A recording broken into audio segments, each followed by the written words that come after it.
السلام عليكم ورحمة الله وبركاته. الحمد لله وكفى وسلام على عباده الذين اصطفى أما بعد.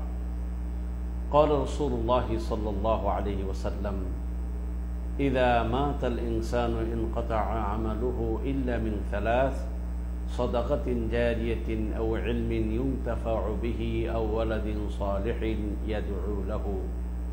اللهم صل وسلم على محمد النبي الأمي وعلى آله وأصحابه أجمعين. সম্মানিত দর্শক শ্রোতা ভাই বোনেরা, যে যেখান থেকে আমাদের এই প্রোগ্রামটি দেখছেন সকলকে আন্তরিক প্রীতি ও শুভেচ্ছা জানিয়ে আজকের এই সংক্ষিপ্ত লাইভটি শুরু করতে যাচ্ছি। প্রিয় ভাইদেরকে বলবো, আমি আজ আপনাদের সামনে যে বিষয়ে আলোচনা করব সেই বিষয়টি হলো মানুষের দোয়ায় শামিল হওয়ার উপায়, অর্থাৎ কি কি কাজ করলে আমরা অনায়াসে মানুষের দোয়া পাব। প্রিয় ভাইদেরকে বলবো, প্রিয় ভাইরা, আমরা মুসলিম উম্মার কাছে, আমাদের সকল মুসলিম ভাইদের কাছে এই বিষয়টা খুব প্রসিদ্ধ। আমরা সবাই দোয়া চাই, বন্ধু বান্ধবের কাছে দোয়া চাই, তারপরে মা বাবার কাছে দোয়া চাই, আলেম ওলামাদের কাছে দোয়া চাই, ওস্তাদদের কাছে দোয়া চাই, শ্বশুর শাশুড়ির কাছে দোয়া চাই, দাদা দাদির কাছে দোয়া চাই, বন্ধু বান্ধবদের কাছে দোয়া চাই। এটা আমরা স্বাভাবিকত, এটা আমাদের মুসলিম উম্মার কাছে এটা একটা প্রসিদ্ধ বিষয়। কারণ আমরা সবার কাছে এটা আকাঙ্ক্ষা থাকে আমার জন্য কেউ দোয়া করবে। আমরা যদি কখনো শুনি যে কেউ আমার জন্য দোয়া করছে, আমাদের মনের থেকে একটা খুশি আসে। তাহলে এটা মুমিনদের সকলেরই এই স্বভাব, বিশেষ করে যারা আল্লাহ পরকালের প্রতি দৃঢ় বিশ্বাসী তাদের মধ্যে এই অভ্যাসটা আছে।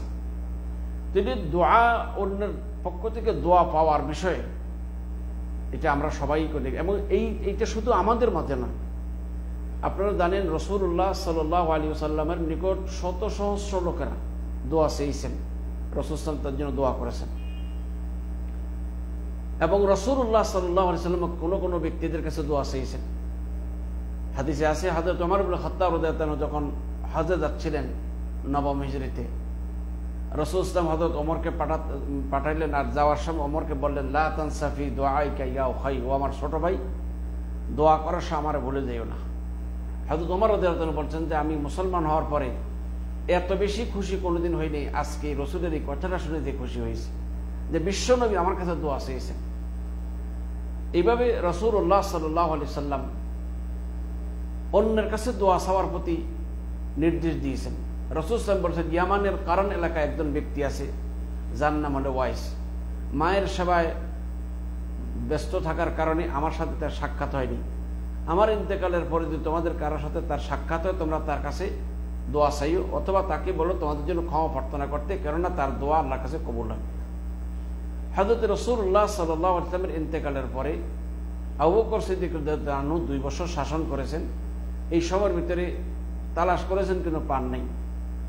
ওমর ইবনে খাত্তাব রাদিয়াল্লাহু আনহু যখন খলিফাতুল মুসলিমিন হলেন, তিনিও এইভাবে ইয়ামানের হজের কাফেলাদেরকে খুঁজতে থাকতেন যে তোমাদের মধ্যে ওয়াইস নামক কোনো ব্যক্তি আছে কিনা। একদিন এইরকম খুঁজতে খুঁজতে পেয়ে গেলেন, জিজ্ঞেস করলেন যে ওয়াইস নামের কোনো লোক আছে আপনাদের মাঝে? বলে হ্যাঁ, একদম। বলে হ্যাঁ, আমার নাম ওয়াইস। তো বললেন যে আপনি কি কারণ এলাকা থেকে এসেছেন? বলে হ্যাঁ, কারণ এলাকা থেকে এসেছি। তো আপনার মায়ের অসুস্থ ছিল, আপনার শরীরে আগে শ্বেত রোগ ছিল, দোয়া করেছেন, আল্লাহ দূর করেছে, 1 দিরহাম পরিমাণ বাকি আছে? বলে হ্যাঁ, এটা আছে। বলে আপনি ইয়ামানে মায়ের সেবায় মগ্ন থাকার কারণে রাসূলের কাছে এসে সাক্ষাৎ করতে পারেন নাই, এটা কি সত্য? বলে হ্যাঁ, ঠিক। তাইলে আপনি আমাদের জন্য ক্ষমা প্রার্থনা করেন। এই হাদিসের দ্বারা এটা বোঝা গেল যে রাসূলুল্লাহ সাল্লাল্লাহু আলাইহি ওয়াসাল্লাম অন্যের নিকট দোয়া চাওয়ার প্রতি উৎসাহিত করেছেন, এবং সাহাবীরা দোয়া চেয়েছেন। এতে বোঝা যায় যে একে অপরের কাছে দোয়া চাওয়া এটা নিঃসন্দেহে যায়, যেটা কোনো ইয়ে নেই। আর কিছু আছে যে কখনো যখন কেউ আমাদের জন্য দোয়া করে, আমাদের নিজের মনে একটা খুশিও আসে। এখন আসুন, কি কি কাজ করলে আমরা দুনিয়া থেকে মরে গেলেও আমরা দোয়া পাবো। এর একটা হলো নেক সন্তান লালন পালন করা। আমি সকল ভাইদেরকে বলবো, যারা আমার কথাগুলো শুনবেন, মেহরবানি করে একটু বোঝার চেষ্টা করবেন, এটা খেয়াল করেন যে আমরা যদি মৃত্যুর পরেও মানুষের দোয়া লাভ করতে চাই, তাহলে কি করার দরকার? নেক সন্তান দুনিয়াতে কষ্ট করে ছেলে মেয়ের নেক সন্তান রেখে যাওয়া। কারণ নেক সন্তান আপনি দুনিয়ার থেকে বিদায় নিয়ে চলে গেলেও আপনার সন্তান আপনাদের জন্য দোয়া করবেন। কারণ হাদিসে আছে রাসূল সাল্লাল্লাহু আলাইহি ওয়াসাল্লাম বলেছেন, ইযা মাতাল ইনসানু ইনকাতা আমালুহু ইল্লা মিন সালাত। মানুষ যখন মরে যায় তার সকল আমলের দরজা বন্ধ হয়ে যায়, তবে তিনটি জিনিস বাকি থাকে। সাদাকাতিন জারিয়াতিন, সাদকায়ে জারিয়া। দুনিয়ায় বেঁচে থাকতে কোনো প্রবাহমান কোনো সাদাকা সে করেছে, মসজিদ বানিয়ে দিয়েছে, টিউবওয়েল বসাই দিয়েছে, এগুলা সে মরে গেলেও তার কবরে তার সওয়াব পৌঁছতে থাকবে এবং তার মানুষের দোয়া তার কাছে যাবে। আও ইলমিন ইউনতাফাউ বিহি, অথবা এমন ইলম দ্বারা উপকৃত হওয়া যায়। অর্থাৎ তিনি মানুষকে শিক্ষা দিয়েছেন, কোরআন শিক্ষা দিয়েছেন, হাদিস শিক্ষা দিয়েছেন, সুশিক্ষা, মানুষকে আদব শিক্ষা দিয়েছেন। সে দুনিয়া থেকে বিদায় নিয়ে গেল, এই যে মানুষ তার যাদেরকে সে ইলম শিক্ষা দিয়েছে তাদের এই নেকের সওয়াব তো সে মানে তার কবরে পৌঁছবেই, অপরদিকে এই যে তার জন্য ছাত্ররা দোয়া করবে এটাও সে পাবে। অপরদিকে আও ওয়ালাদিন সালিহিন ইয়াদউ লাহু, নেক সন্তান যে তার জন্য দোয়া করে। তাহলে যারা দুনিয়াতে নেককার সন্তান রেখে যাবে তারা দুনিয়া থেকে বিদায় নিয়ে গেলেও তাদের দোয়ার রাস্তাটা বন্ধ হবে না। কেন সব সময় সন্তানরা মা বাবার জন্য দোয়া করে, আর আল্লাহও সন্তানদের শিখিয়ে দিয়েছে ওয়াকুর রব্বিরহামহুমা কামা রাব্বায়ানি সাগীরা। তোমাদের রব বলেছেন তোমরা কি করো, তোমরা আল্লাহর কাছে এই কথা বলো যে হে আমাদের প্রতিপালক, আমাদের পিতামাতার প্রতি আপনি দয়া করুন যেমন তারা আমাদের শৈশবকালে করেছে। তার মানে হলো যে এখানে দোয়ার শিক্ষা রয়েছে। তাহলে প্রত্যেকটা সন্তান নেক সন্তানই প্রতিনিয়ত আল্লাহর কাছে নিজের জন্য দোয়া করার সাথে সাথে মা বাবার জন্য দোয়া করেন। তাহলে আপনি আমি মৃত্যুর পরেও যদি মানুষের দোয়া পেতে চাই তাহলে আমাদের জন্য করণীয় হলো যে নেক সন্তান দুনিয়াতে রেখে যাওয়া। তাছাড়া অপর এক হাদিসে আছে রাসূল সাল্লাল্লাহু আলাইহি ওয়াসাল্লাম সাবঈ ইয়াজরি লিল আবদি আজরুহুন্না মিন বা'দি মাউতিহি। 7টা কাজ আছে যে কাজের সওয়াব মৃত্যুর পরেও ওই ব্যক্তির কবরে পৌঁছতে থাকে।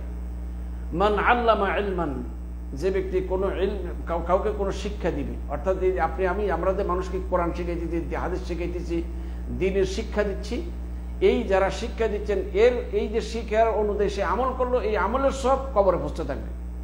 আও কারা নাহরান, অথবা কোনো নদী বা খাল খনন করে দিয়েছে, মানুষের পানি দেওয়ার ব্যবস্থা করে দিয়েছে, পানির ব্যবস্থা করে দিয়েছে, অথবা পানি নিষ্কাশনের ব্যবস্থা করে দিয়েছে, এটার সওয়াব তার কবরে পৌঁছতে হবে। আও হাফারা বিরান, অথবা সে কোনো কূপ খনন করছে, যেমন বর্তমানে টিউবওয়েল খনন বসানো, আপনি একটা টিউবওয়েল বসাই দিয়ে গেছেন, এই টিউবওয়েল থেকে পানি মানুষ গরিব ধনী সবাই ফতিক মুসাফির সবাই পান করতেছে, আপনার কবরে সমান সওয়াব পৌঁছে যাচ্ছে।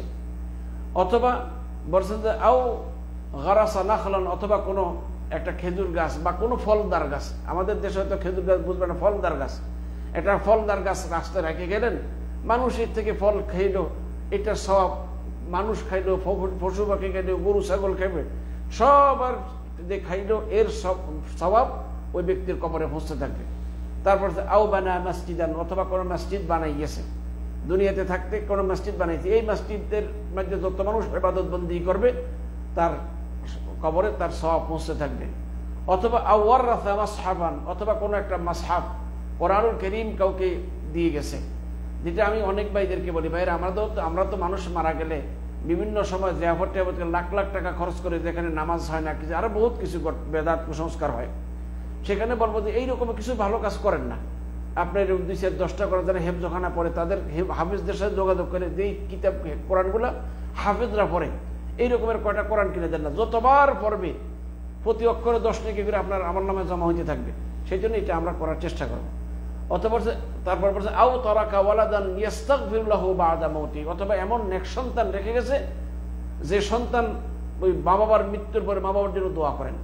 সত্যি যত ভালো মানুষের আছে প্রত্যেকেই নিজের জন্য যেমন দোয়া করেন, সবসময় মা বাবার জন্য দোয়া করেন।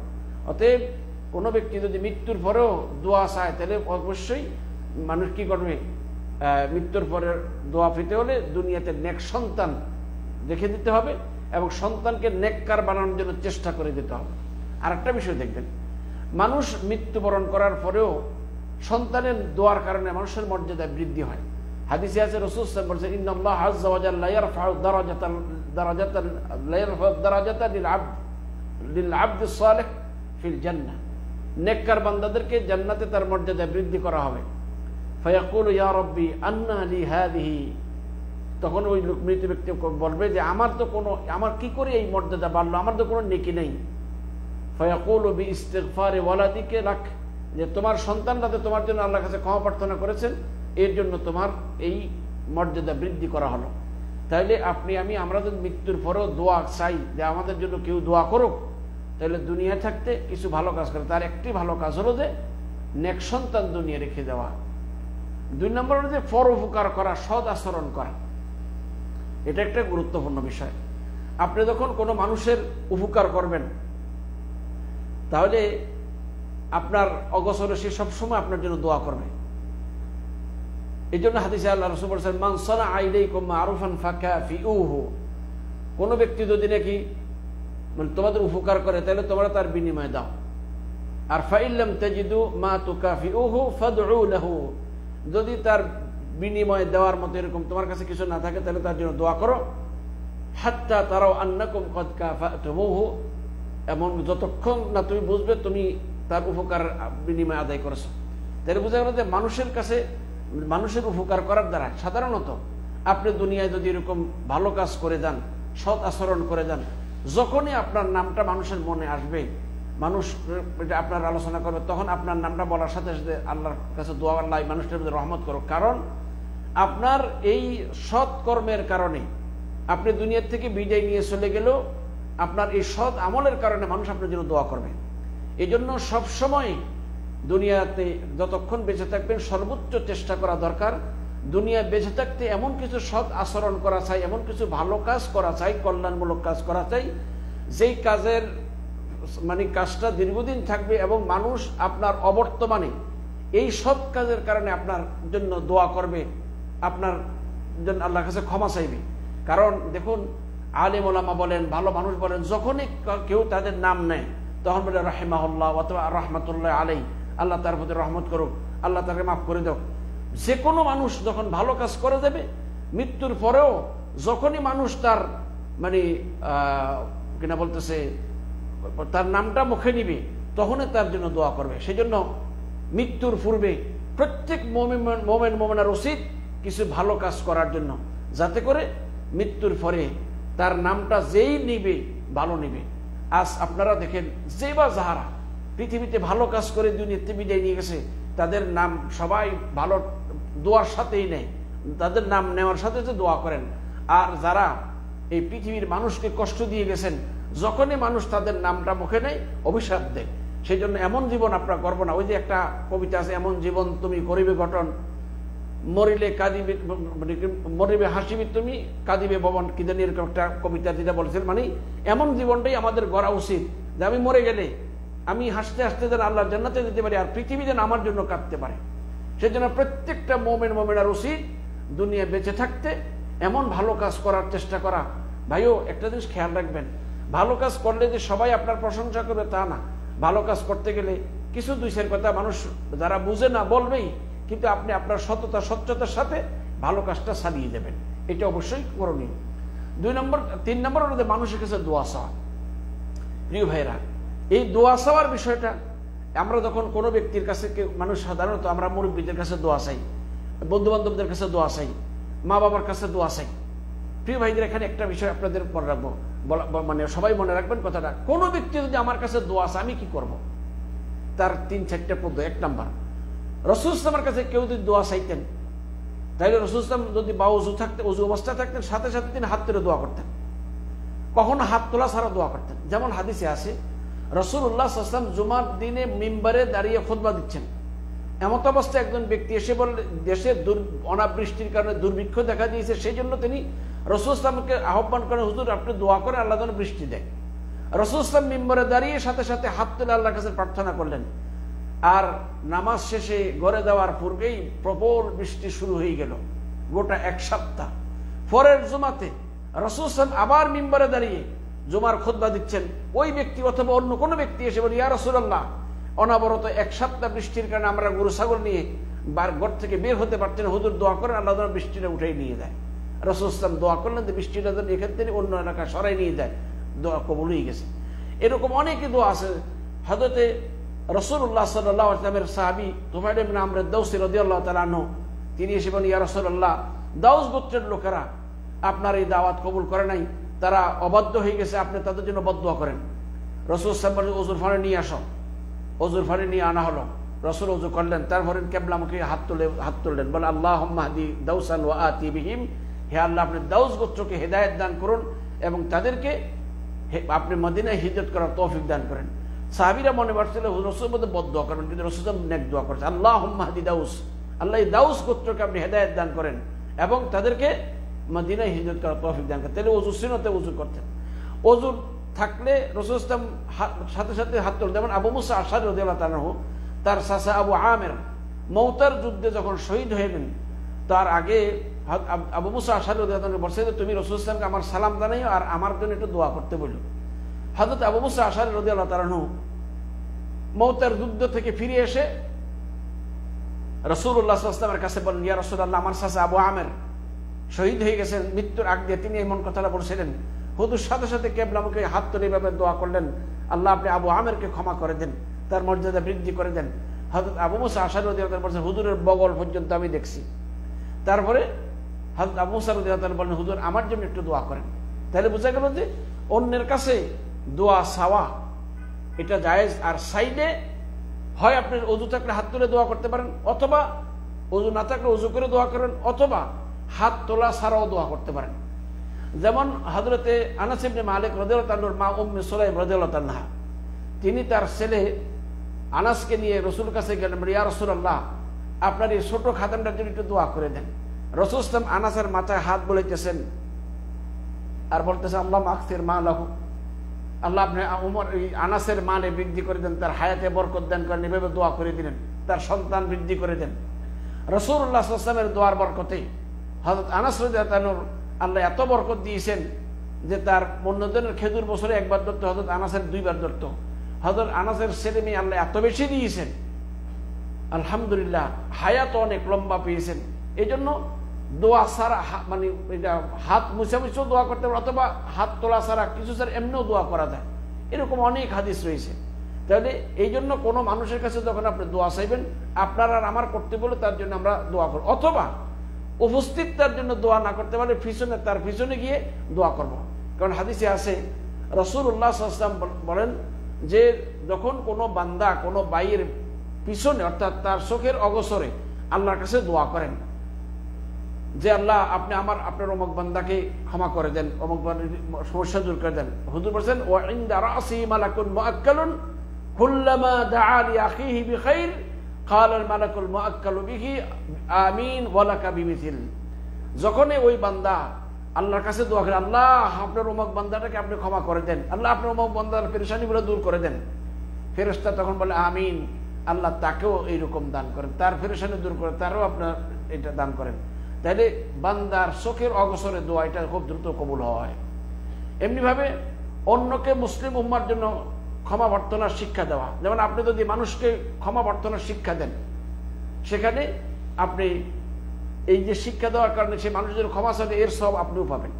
প্রিয় ভাইদেরকে একটা কথা বলবো, আমরা যখনই ক্ষমা প্রার্থনা চাই, যখনই দোয়া করি, নিজের পরিবার পরিজনের জন্য, নিজের জন্য, সন্তান সন্ততির জন্য, ভাই বোনদের জন্য আমরা দোয়া করি। একটা জিনিস আমি সব ভাইদের কাছে অনুরোধ করবো, এই বিষয়টা বাড়ানোর চেষ্টা করবেন।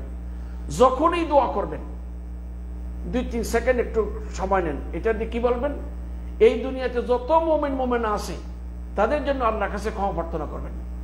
আমি সব ভাইদেরকে বলবো, ও আমার দিনী ভাইরা, ও আমার দিনী বোনেরা, যারা আমার এই কথাগুলো শুনছেন, সকলকে বলছি, এত বড় লাভজনক কাজ থেকে নিজেকে কখনো বঞ্চিত করবেন না। যখন নিজের জন্য প্রার্থনা করেন, আল্লাহ আপনি আমার জীবনের সমস্ত গুনাহগুলো ক্ষমা করে দেন, আমার আব্বা আম্মাকে, আমার ভাই বোনদেরকে ক্ষমা করে দেন, আল্লাহ আমাদের ভাই বোনদের ছেলে মেয়েদের ক্ষমা করে দেন, আমাদের পরিবারকে কবুল করেন, আপনি দোয়া করলেন, সাথে সাথে বলেন আল্লাহ এই দুনিয়াতে যত মুমিন আছে আল্লাহ তাদের সবাইকে ক্ষমা করে দেন। কয়েক সেকেন্ড মাত্র, কিন্তু আপনি এর বিনিময়ে কি পাচ্ছেন? রাসূল সাল্লাল্লাহু আলাইহি ওয়াসাল্লাম মান ইস্তাগফারা লিল মুমিনিনা ওয়াল মুমিনাত কাতাবাল্লাহু লাহু বিকুল্লি মুমিনিন ওয়া মুমিনাতিন হাসানাহ। যে ব্যক্তি কোনো মুমিন মুমিনার জন্য ক্ষমা প্রার্থনা করবে, যত মুমিন মুমিনা আছে ততটা নেকি তার আমলনামায় লেখা হবে।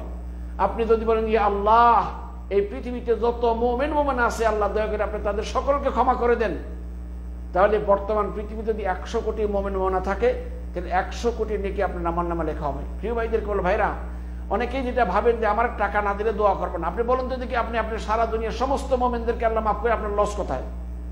বরং আপনি তাদের জন্য আল্লাহর কাছে মাফের দরখাস্ত করার কারণে এত কোটি কোটি নেকি আপনার আমলনামা জমা হয়ে যাচ্ছে।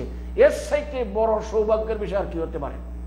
সেজন্য যতদিন বেঁচে থাকবেন, যখনই দোয়া করবেন, তখনই এই দোয়া করার সাথে নিজের পরিবার পরিজন, নিজের জন্য পরিবার পরিজন, মা বাপ ভাই বোন, তাদের জন্য দোয়া করার সাথে সাথে অবশ্যই এইটুকু কথা বাড়ি, আল্লাহ এই দুনিয়ার যত মুমিনা আছে তাদের প্রতি মাফ করে দাও।